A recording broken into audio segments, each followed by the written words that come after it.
Ndichikutambirai zvekare pano paHatsirare 263 pano pandinouya ndichikuzivisai manews updates ezvinhu zviri kuitika munyika yedu yeZimbabwe. Kana uchiri munyowani pathis YouTube channel kusubscribe mahara wetena on the notification bell kuitira kuti pandinodzoka neamwe manews updates uchange uchingozvionera panapa uchange uchiona manews updates ezvinhu zviri kuitika munyika yedu yeZimbabwe.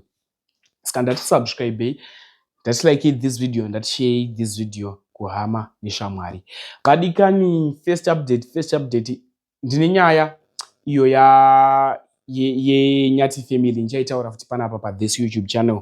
Reason yakaita kuti vasiyiwe neaimbove manager wavo ndichaitaura vaMr Barnabas, ndichaitaura futi panapa pathis YouTube channel. Pada kutanga ndakureisira video revanhu vari kurumwa neinda kuMbare maflats. Vanhu avari kurumwa neinda idzi zviri kunzi inda idzi dzanetsa ende takaspraya vamwe vakaspraya kune vamwe vasinenge vasina mushonga wekutenga masprays aya ekuti vaspray kuti inda dzipere, saka dzikuramba dzichiwanda. So da kuisira video, mapedza kuona video mutaura munofunga mucomment section kuti ndiapi machano angatorwe kuti izvi zvipere. Hanzi government tioneyo, kune ndori nevanhu vokuMbare nomutauro wangu achiita kuti titoriwo vanhu todawo kurarama, toda kurarama mulife yakanaka, toda kurarama kuti tichiwana zvese zvikwanisiro. Hanzi government muri kutiona here kuti tiriko kuMbare tanzwa neenda.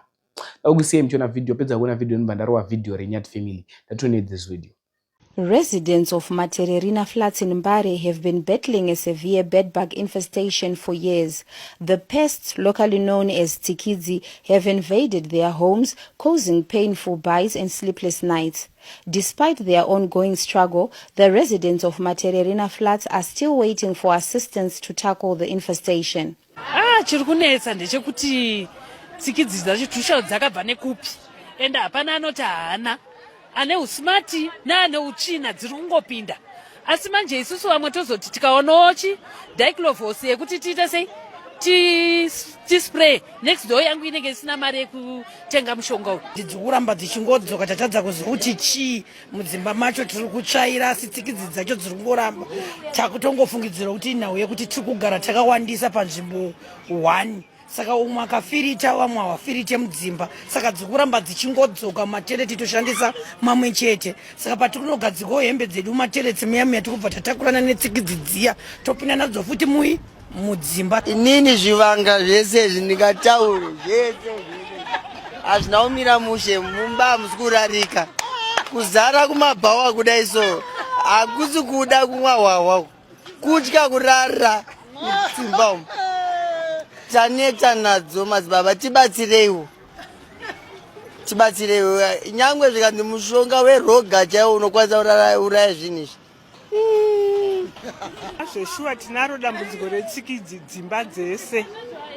Tsikidzi hatirare izvozvi kuchipisa kudai tinenge tichirumwa. Kunyangwe tikambotaidzawo vanotifiritira nemushonga yavo, haisi kumbouraya tsikidzi idzodzo, tiri kurumwa zvokurumwa zviye kutotowedzera. Tsikidzi dzatinetsa kana hama hadzichatombodzida kuti tidzishanyire, nekuti tinongodzitakura kana pahembe pako kana pajuzi pako dzonogarawo kokoko.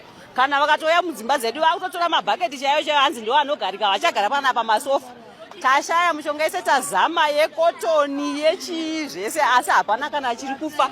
Ende inoita mazaya akawanda ekuti kana nyange ukaispray, infact tikaispray inofenda mangwana inenge yatomuka, haisi kufa. Tashaya titobatsirikana sei, tinotoshaya hope mudzimba, kana kwadoka unotosuwa wototi kana wata nhamo sozvizvika wotoedzesa hako chiimba panze, nekuti mumba macho memusikapindike nenyaya dzetsikidzi. Tashaya kana matotiwanirawo rubatsiro motibatsirawo, nokuti dzaramba kufa, dzaane makore nokuba kubvira patanga chirwere cheCovid. Meanwhile, the problem continues to worsen, leaving the community to suffer in silence. Isusu takutoda zvese zvinokwanisa kutiraramisawo panyaya idzi. Bhodzi musatambe nokuti unotya kurara mumba mako, kuzara kumabhawa kana kurara pungwe utsvaga nhamo, kwafiwa kwese unenge uripo, utya kurara mumba mako nenyaya dzetsikidzi. Saka tichitokumbirawo hurumende kuti kana ichikwanisa yotomboti vanhu vese tobuda, munhu wese murombo mupfumi osprayerwa nomumatoireti uri kudziona dzirimo. Dai zvaitokwanisika kwatoya chiri chikopokopo chaicho chatofirita chiri mudenga pamwe dzingapere, bhozi hatambozama zviri kuramba kupera. With no official intervention in sight, residents are now urgently appealing to the City Health Department to take action before the situation escalates into a full-blown health crisis. Next update ivideo ramanager aimbovi manager weNyat Family apo paataura reason yakaita kuti azosiya basa ikoko. So mutauro wangaita reason yakaita kuti vasiye basa ikoko kuNyat Family vanga vachiti vakaita zvinhu zvavo vega, vakaita zvinhu zvavo zvebrain vega, vakatenga mota yavo vasina kundi-includa. Vakandiudza hongu but hanzi ndakavamisa kuti musatenge mota nekuti license hapana. Hanzi mota haina kutorwa nechikwereti. Vamwe vanhu vaizobuda vachiti aiwa mota yakatengwa nechikwereti yakakweretwa. Hanzi aiwa mota yakatotengwa necash. Akuti muwanzwi vega vachitaura. Created this video kune kwatatora video nichaisa zita. Much love. Their manager left after discovering this dilemma. Hanzi makatiza after manoti vafana vanechikwereti chakareva, which was taken when actually you were the manager as well. So what they're actually saying is they're accusing you of mismanaging the brand and leaving them in debt and then walking away when things got messy. Saka vanhu vanokurumidza kukanganwa ndeti. I built them a house worth more than 10,000, right? Mm-hmm. The following month in the ndikavaitisa muchato which was more than 9,000. I'm referring to the month that I spent, right? Then vafana vozotenga mota, saka pamota ndoponozotanga kuita mismanagement. I would like dai vanhu vaimbotraya kavaida kuisa analysis yakadaro, dai vaimbotraya kuita reverse back, would say to analyze where are these guys coming from and where are they going, because the couple had more to benefit from what I was offering them. Mm-hmm. I benefited in a way in terms of publicity, business radio, and which is good. I would not want to say apana chandaka benefit, but the person who was benefiting more is the couple. They get the house, they got the wedding, they got to travel without worrying.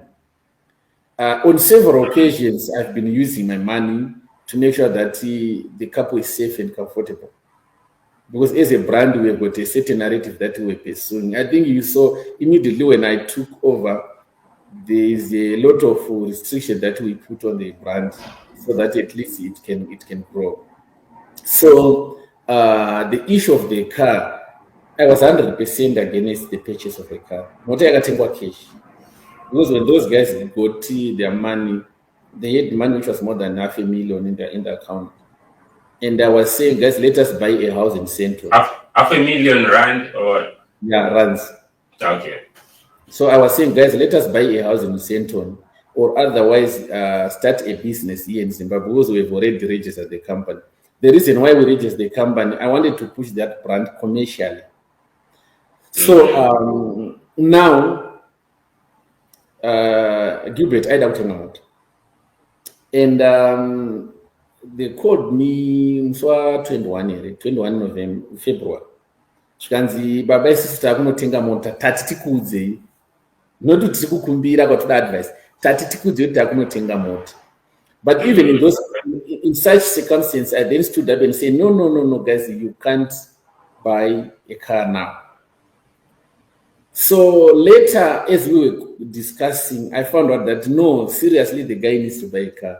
Let me divert now, mind you, again, you also take that. Panama auctioneer and who deal now.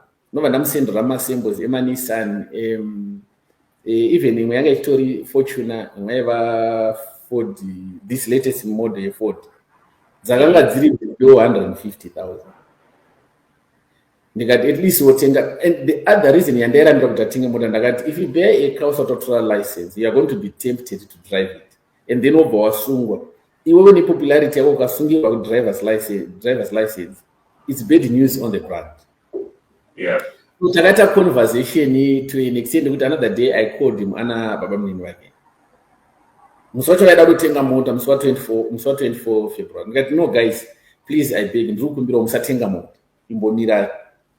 Don't that a long conversation in a Baminwaki Wangana, no bass to wash a phone in the guys Musatenga Mot. Saka zvandaita the couple ndaiva advice. Kana ndava advisor, at the end of the day, vaizotora decisions avo. then kana vatora madecisions avo ini chandingangozoita kusupporta madecisions avo because I cannot keep on fighting, it's their life. So musi wakatengwa mota, I wrote a message to people vakati no, ndazitenga mota, ndikati